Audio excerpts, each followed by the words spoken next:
Hey everybody, Sarah here again from Taylor Art Studio with another virtual pottery video. Today we're going to make hurricane whistles. The supplies you're going to need are clay, 2 popsicle sticks, a rib for smoothing, a scoring tool, and something to make holes, like a hole punch tool or a knife that you can cut nice circles with. So the popsicle sticks, you're going to cut the ends of both popsicle sticks at a 45-degree angle. So you're going to notice here that I try to use an X-Acto knife. That doesn't work very well. So grab something, scissors work okay. Get a box cutter, that works really well. And cut those at a nice 45-degree angle. Now you don't need popsicle sticks necessarily. If you have dowel rods, you can use dowel rods too, as long as you cut them at that angle. But that angle is super important, so just make sure. Yeah, the X-Acto knife and a butter knife, neither of those work very well. I think originally, yeah, I cut them with scissors or a box cutter, something a little tougher. Alright, so now we're going to roll a ball of clay.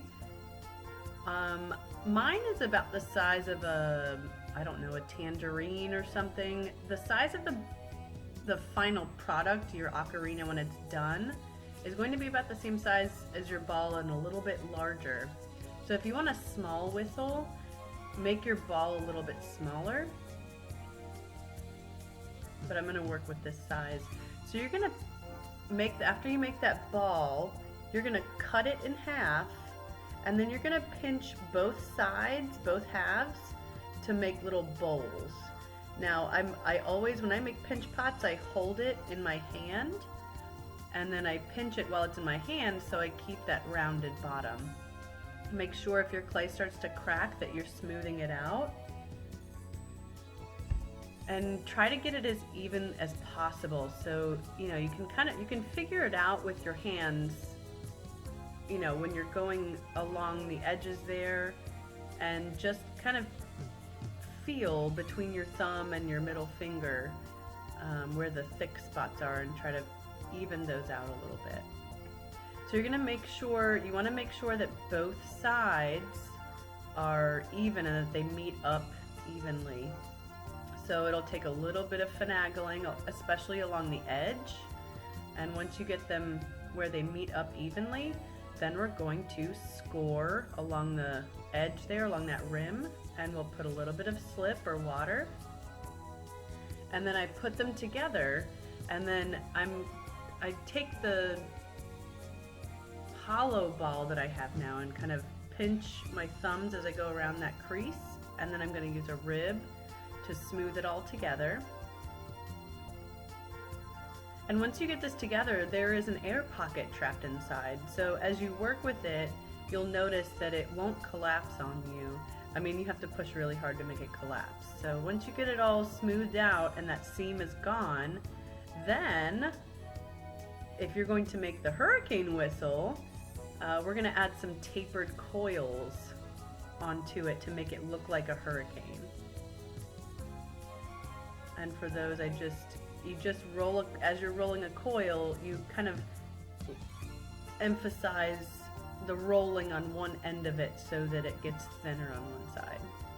I flattened out the thicker side of it because that's where I'm going to connect it to my the body of my whistle. And then I'll just work that out with some sort of wooden tool. Your fingers, you can use the popsicle sticks too.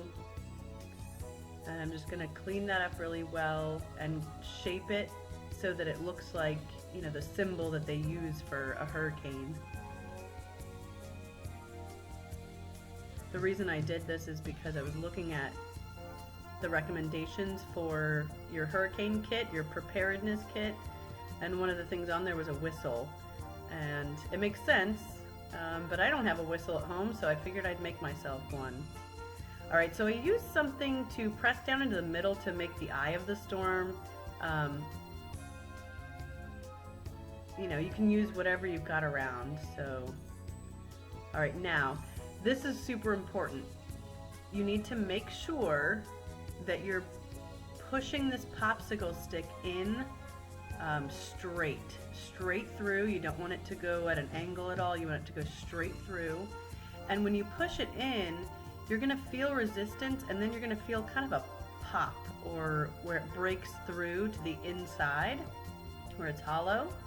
And then I'm gonna leave that one in there, and then I'm gonna use the other popsicle stick at an angle, and I'm going to push that in until I meet the first popsicle stick. So that's where the air will come out, and that's where the whistle happens. Now it has to be a pretty sharp edge, so make sure the body is leather hard before you do this, because if you do this while the clay is still wet, the clay on the inside will move too much when you take the popsicle sticks out. So here's some ocarinas that I've made before. This one's just like a heart-shaped one, and these are some that Miss Chris brought in that someone else made. They're really cute and they're small, so the size is, you can make it whatever size you want. This is an article from the Ceramics Monthly, their website, on how to make ocarinas. It's super detailed. There are pictures and detailed written instructions, and that's what I use to make my first ocarinas when I did make those before. So if you need a little bit more guidance, if you need pictures to help you get through this, check out that article on their website, and that can help a lot. So that is all for today's video. Thanks everybody for watching, and I hope you're staying safe and staying inspired.